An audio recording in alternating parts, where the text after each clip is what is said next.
Oi gente, eu sou o Vinícius e hoje eu vou falar um pouco sobre Estado, governo e nação. O Estado ele é formado por um povo, por um território delimitado e também por um conjunto de leis. O Estado ele é o responsável por manter a ordem, então ele garante o direito, aplica as leis e organiza a vida em sociedade. O Estado ele é permanente, então ele continua existindo mesmo que o governo mude. Agora o governo ele é um grupo de pessoas que administra o Estado. Ele é o responsável por tomar as decisões e criar as políticas públicas para garantir saúde, educação, segurança e economia para o povo. O governo ele muda conforme acontecem as eleições. E ele também pode ser dividido em duas partes, como democracia e a ditadura. Agora, a nação é o conjunto de pessoas que compartilham uma identidade em comum, como a mesma língua, a mesma cultura, a mesma história e tradições.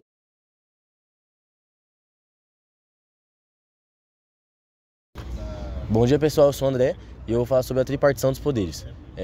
O poder no Brasil é dividido em 3 níveis: o executivo, o legislativo e o judiciário. E eles são poderes independentes que se complementam, baseados na ideia de Montesquieu. O poder executivo tem a função de atender às necessidades da população geral, propondo projetos para saúde, educação, segurança e tudo mais. E ele é representado por 3 líderes principais, que seria o presidente, os governadores nos estados e os prefeitos nas cidades. A função do Poder Judiciário é aplicar a lei, garantindo a aplicação do direito conforme a Constituição brasileira. O principal órgão desse poder é o Supremo Tribunal Federal, o STF. As principais funções do Poder Legislativo são criar leis e fiscalizar o Poder Executivo. Ele é exercido pelo Congresso Nacional e pelas Assembleias Legislativas.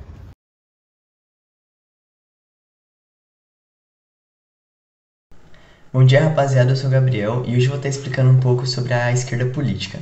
Bom, a esquerda política, de uma forma geral, ela defende uma maior igualdade social e a priorização de políticas coletivas. Para que isso ocorra, ela também propõe uma maior intervenção do Estado na vida social, para que essas desigualdades sejam diminuídas. Entendido a estatização de alguns recursos estratégicos, como por exemplo o petróleo e a energia, de forma que esses beneficiem a sociedade de uma forma coletiva, ao invés de corporações privadas. Em algumas vertentes mais radicais da esquerda política, a gente consegue encontrar também a substituição da propriedade privada de uma forma total por modelos coletivos. Aqui no Brasil, o modelo que é usado é um modelo misto, que ao mesmo tempo que a gente consegue encontrar alguns setores públicos cuidando de algumas áreas, como por exemplo a educação e a saúde, a gente também encontra a atuação de algumas corporações privadas que atuam sobre uma certa regulação. Alguns partidos políticos de esquerda presentes aqui no Brasil que nós podemos citar são o PT, o PSOL e o PCdoB, que eles representam correntes diversas e variadas da esquerda. Por fim, falando um pouco sobre política, pode-se definir que a esquerda valoriza mecanismos de democracia participativa, como a ocorrência de conselhos populares e ocupações urbanas. Além disso, ela também defende mecanismos de fiscalização cidadã sobre o Estado, de forma a evitar qualquer tipo de corrupção e autoritarismo. Fala aí rapaziada, eu sou o Enzo e eu vou estar falando um pouquinho sobre algumas características do governo de direita, como por exemplo na economia, a defesa do livre mercado e a menor intervenção estatal, a priorização do crescimento econômico e da livre iniciativa, a tendência a reduzir impostos e desregulamentar a economia. Agora, alguns pontos sociais são a defesa de valores tradicionais e maior importância para a família, tendência a ser mais conservadora em questões como aborto, como questões LGBT, e agora na política, costumam priorizar a ordem e a segurança, defesa de uma política externa mais assertiva e menos intervencionista, tendência a ser nacionalista também, é uma característica da direita. Agora algumas questões sobre o Estado, que eles defendem o Estado mínimo, que não interfira na vida social e econômica, com exceção da garantia da ordem pública. Agora, para exemplificar, alguns partidos de direita têm, como no Brasil, o PSDB, o PL e o Patriota.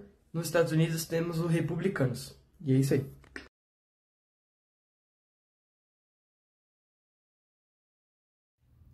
Bom dia, meu nome é Lucas, eu vou falar sobre alguns partidos. O primeiro que eu vou falar é o PDT, é o Partido Democrático Trabalhista.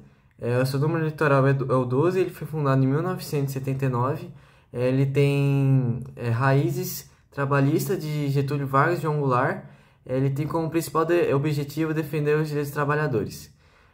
O seu número de eleitos é 17 deputados federais, um senador e um governador.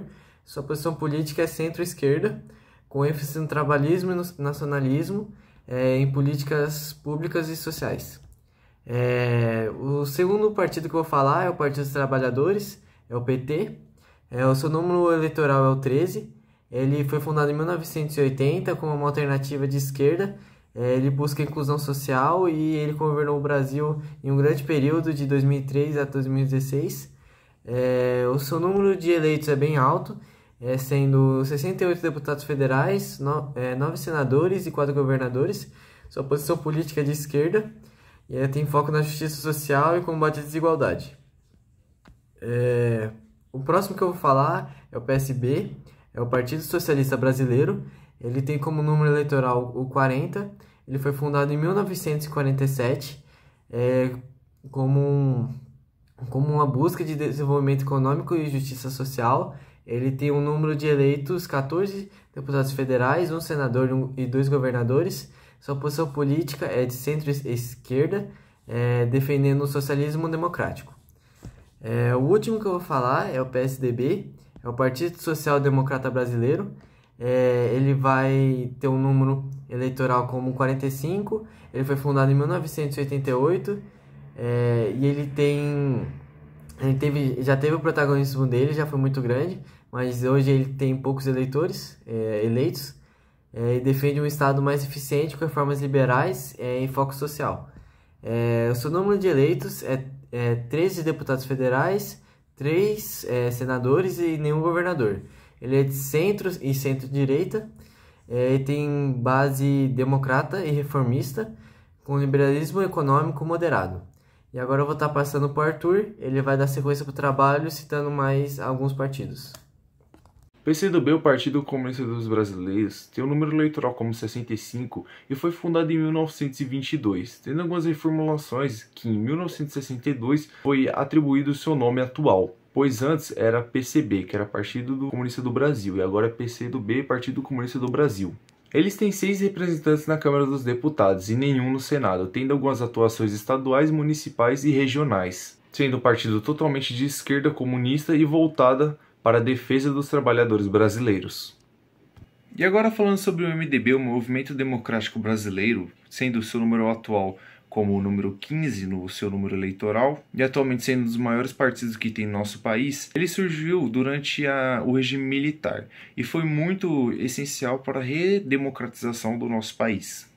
O seu número de eleitos são bem grandes, tendo 42 deputados federais e 10 senadores do nosso governo, com centenas de prefeitos e vários governadores. Sua posição política pode se dar como centro-esquerda e centro-direita, defendendo a economia de mercado, o desenvolvimento, a conciliação política e o fortalecimento das instituições do nosso país.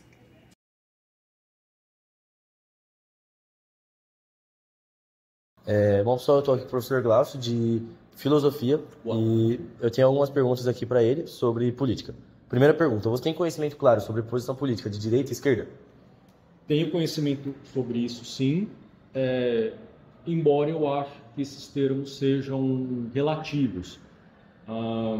Eles, no fundo, eles são apenas assim, comparar uma coisa com a outra. Então, alguma coisa pode, que não pegar isso aqui, esse está à direita desse, estou contrário para vocês, né? Esse aqui está à esquerda desse. Agora ele está à direita desse. São termos posicionais que, no fundo, mais do que saber se é de esquerda se é de direita, se é de esquerda, acho que é mais importante ver o programa que está sendo defendido, o que se quer exatamente, né?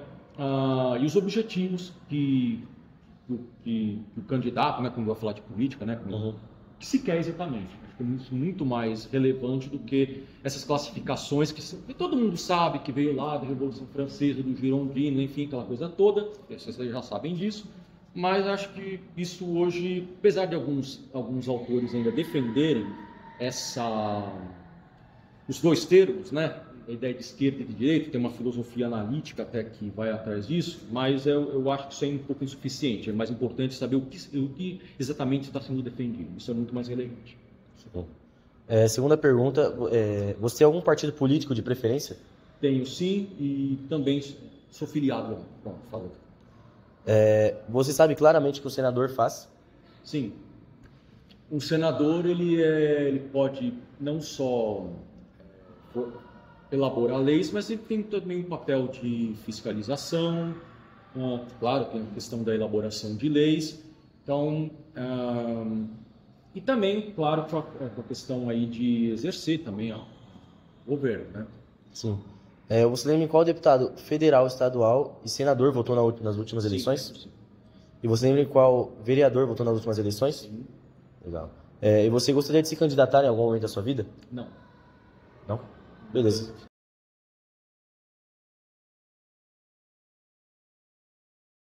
Oi, eu sou Otávio Oliveira e agora eu vou falar sobre os nossos resultados do nosso formulário sobre a política.